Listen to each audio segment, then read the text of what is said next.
কি লাগে আমার এখন কিন্তু তোমার এবার বলতে হবে সেই আয়নাল গাজী। আমরা একটু আগে মেকআপ মানে জাস্ট শোতে ঢোকার আগে আমাদের যে আড্ডা রুমটা আছে, তো ওখানে বসে আমরা বলছিলাম যে আয়নাল গাজী এত মানে লোকটা এত শয়তান, মানে লোকটাকে দেখে মনে হয় যে লোকটাকেই মেরে ফেলি।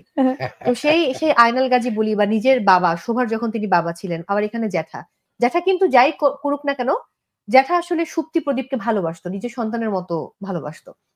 সো তোমার চোখে ফজলুর রহমান বাবু একজন অভিনয় শিল্পী, তুমি কিভাবে ব্যাখ্যা করবে তাকে? সত্যি কথা বলতে আমার কখনো তাকে মানে অন ক্যামেরা ছাড়া, মানে যখন অ্যাকশন আগে বলবে ডিরেক্টর, ততক্ষণের আগ পর্যন্ত আমি চিন্তা করতে পারি না যে এটা আমি কোনো ক্যারেক্টারের সাথে মুখোমুখি দাঁড়িয়ে আছি।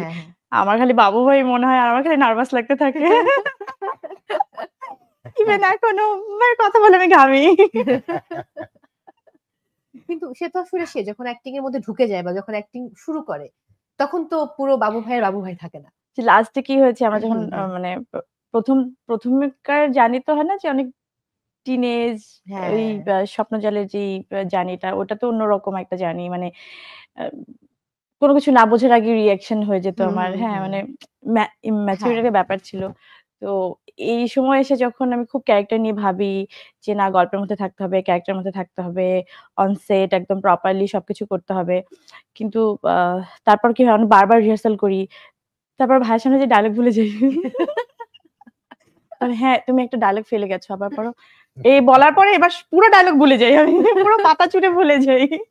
এবার যখন হয় না যে সে ওই রিলিফটা আসলে দিয়ে দেয় সেটের মধ্যে, এবং বুঝতে হবে যে সে তার সহশিল্পীর ডায়লগ তো তার আসলে মাথায় থাকে যে এর আগে তো এই ডায়লগটা ছিল।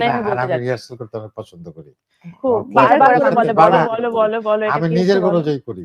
হ্যাঁ, এমন না যে আমি চুপচাপ বসে আছি, আচ্ছা ডাকলো অ্যাসিস্ট্যান্ট ডাকলো আসেন আপনার সব, তা না, আমি নিজেকে একটু রিহার্সাল করি, সারাক্ষণ এই লাগে, আর আমার সারাক্ষণ নার্ভাস লাগতে থাকে, সমস্যা না হয় আসলে তো। এবং আমার সাথে বেশিরভাগ যারা আমার সাথে বয়স যাদের কম, আমি সবার সাথে এমন ভাবে কথাবার্তা গল্প মিলিয়ে রিহার্সাল করতে, এটা নার্ভাস হওয়ার কোনো কারণ নাই।